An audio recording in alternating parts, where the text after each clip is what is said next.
Chisaki, Blue Futon, out of the box or out of the wall, whatever you want to call it, we have another Criterion Collection, pretty thick, King of the Hill. This is Steven Soderbergh's third movie. This is another one kind of like to Mama Tambien, which I don't know. This book's a little smaller. It's a little smaller of a book. But yeah, King of the Hill. How is it? This is not the cartoon, though. The Mike Judge cartoon. I promise you it's not.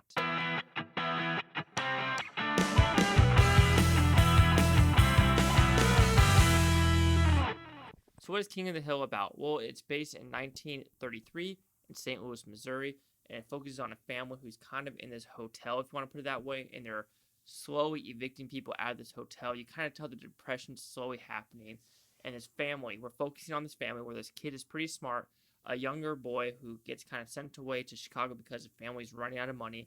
They send this mom to a hospital. We don't know if she's sick, but it's kind of a way to, save money, and this dad is trying to sell watches or do something to try to get this family money.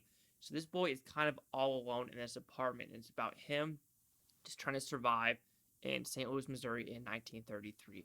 You do have younger cast in this. I do not remember the young boy's name, but you have Adrien Brody's in this, Katherine Heigl as a young kid, and other actors as well. But King of the Hill is a very simple movie. It is fun. It is unique. I like this story. I like the premise. I like how it looks. I'm a sucker for these 1930s, 40s, 50s looking style movies of just simple story and understanding what life was like.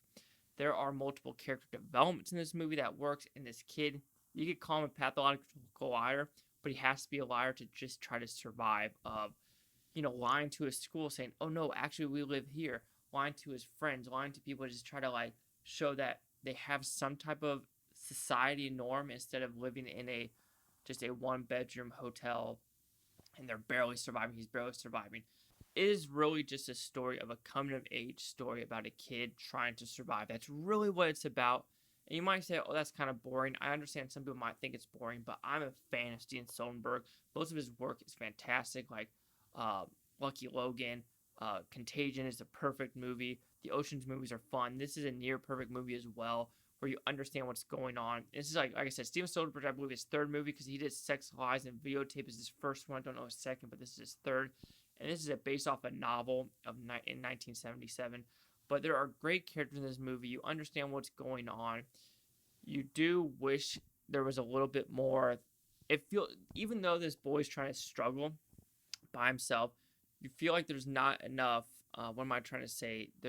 You just think there should be more fire lit of him trying to survive. There are very sad moments of him cutting paper and eating paper and stuff like that. But I guess the ending is kind of sappy of what you expect to happen as well.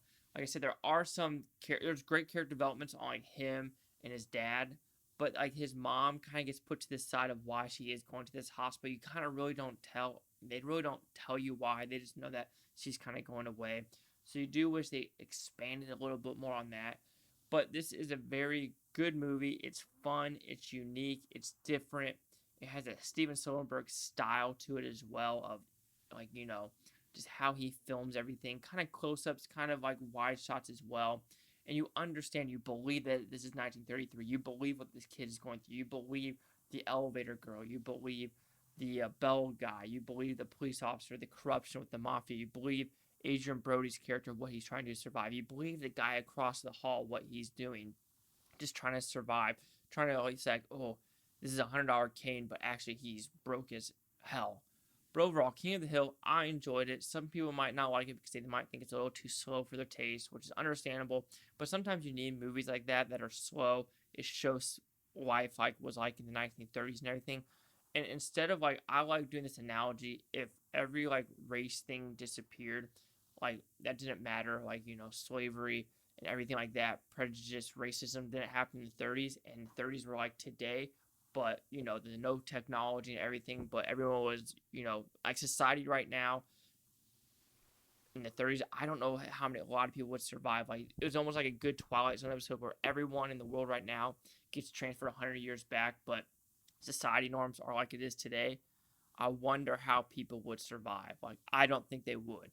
Even in the Wild West, I would say 75% of the population gone. King of the Hill will receive a 4.5 out of 5 with Futon, which equals that 90%. So see the critics' news scores gave this one. And the young kid is Jesse Bradford. But anyway, the critics at 94% with only 32 of them. So now I've actually seen this one. Audience score at 84% with 5.2, 5.6, and here's critic consensus. An affectionately character-driven coming-of-age story, King of the Hill is one of Steven Soderbergh's best and most criminally overlooked films. I have to agree, from the scenes of it, from the looks of it, no one has seen it, so I recommend finding this if you want to just watch a fun, unique 1930s movie about a boy trying to survive and a coming-of-age story in the 30s of a boy by himself. So do you agree with the 90, the 84, or the 94? Okay. Chase like the Blue Futon, like, comment, subscribe. I'm known things Butantopia. You Booftonians. Thanks for watching. Have a great day. Peace and love. Peace and love. And let's see what's next on the wall, because what else is there to do? Well, I mean, states are reclosing. Everything's happening. The New York Times is like, it's so weird. In mid-June, cases started going up. If it takes 2 weeks to test and show symptoms, and the media's saying, let's do some simple math, guys.